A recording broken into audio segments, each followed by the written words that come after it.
¿Qué tal, amigas y amigos de la audiofilia? Les traigo por fin la tercera parte de la breve entrevista que le hiciera al maestro Simon Rattle. Espero que la disfruten. Hay un dato curioso en esta parte de la entrevista en el cual yo le hago la pregunta al maestro si él tiene alguna opinión sobre el formato digital versus el análogo. Y como hemos visto en las otras dos instalaciones de la entrevista, él dice que no se considera un audiófilo porque obviamente es un músico que tiene la cabeza llena de música y no tiene tiempo para estar escuchando pasivamente. Sin embargo, él sí tiene una opinión sobre el formato digital y eso está muy interesante. Vamos a verlo.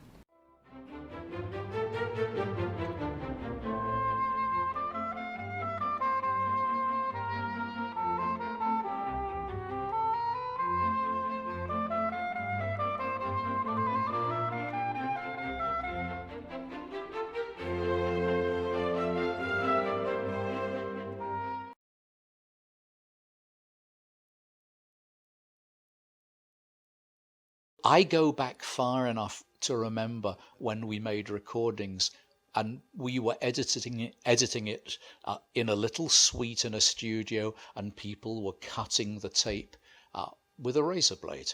Yes. And putting it together. And I can remember the shock of going digital and realizing, with Mahler 10th was my first digital recording, and realizing, my goodness, this entire score is 1 or 0. So you are not entirely for digital recordings. That you met that with some resistance in terms of the quality of the audio performance? It depends. There are certain things that digital recording will never capture. Pianos are one. The voices of singers of colour.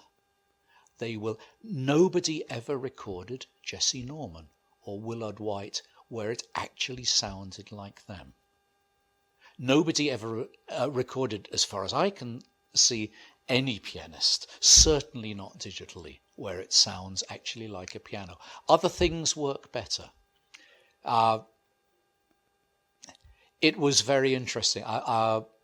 I did a production of Idomeneo years ago in Glyndebourne, and the artist Anish Kapoor came to be the designer. It was like doing an opera on an art installation.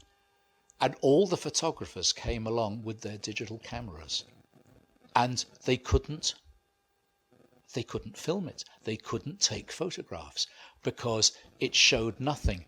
The one photographer who turned up with his old camera could take it, and it had an idea of depth. And I thought, this is interesting. The digital revolution does some things very well, but not others at all.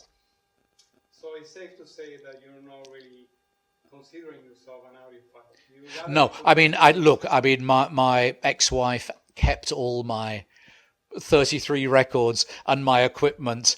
And now she's saying, would you like them back? But it's probably a bit late. I listen for research more than anything else. It's like an adjunct to the score. And I have more than enough music in my life not to need it.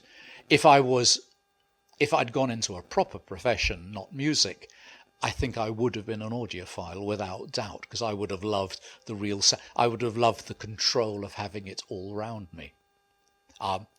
We do have 6 speakers in our house for our beamer for the films, so we can see films in a proper way. But actually, I didn't tie up the audio equipment to that. Sorry, I'm a disappointment to you. Do you have a message to those record collectors and audiophiles that have never been to an event regarding live music? Look, the first thing I want to say is how wonderful that you're collecting music, how wonderful you're listening, how wonderful that we can send this over distance to people. This is something that our ancestors could only have dreamt of.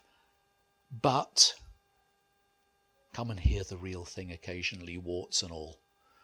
Come and hear it live. And there is a communication between musicians and audience.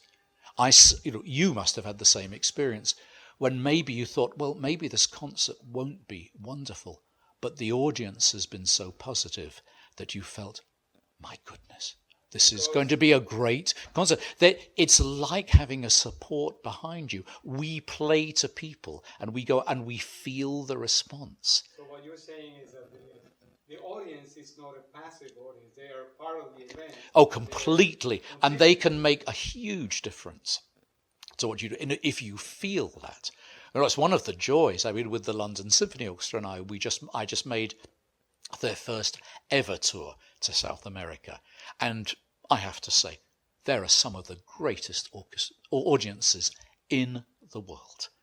We played in Bogota, a place where 25 years ago you would have been worried to set foot in. One of the most sophisticated, most passionate audiences in the world, for instance. And we felt this, and you felt the difference that characters of nationalities make. And you play differently when you feel the response being different. Why? Who knows? It's a mystery. And you have been known to also participate in a sistema. Always. No, look, this was a big thing for me because when I first went to Berlin, the Abreu and the orchestra from Venezuela came with a very, very young conductor of 17 called Gustavo Dudamel. And I went to this concert and was blown away. And I said, look, I'm coming there next summer. And so I went 5 times, I think, to Venezuela. It's not possible to go now. And I saw what this had done. And I thought, this is the future of music. Bueno, ¿vieron eso?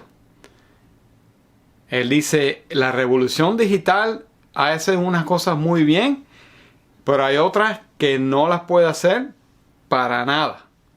Not at all, dice. Así que ya vamos acumulando evidencia de que somos muchos los que preferimos el formato análogo. Y eso incluye a Alexa, a la que le hicimos la pregunta el otro día. Amigas y amigos, en el próximo episodio les voy a traer algo aún más impresionante, que es la parte donde el maestro Rattle me va a autografiar unos discos que yo tengo de él.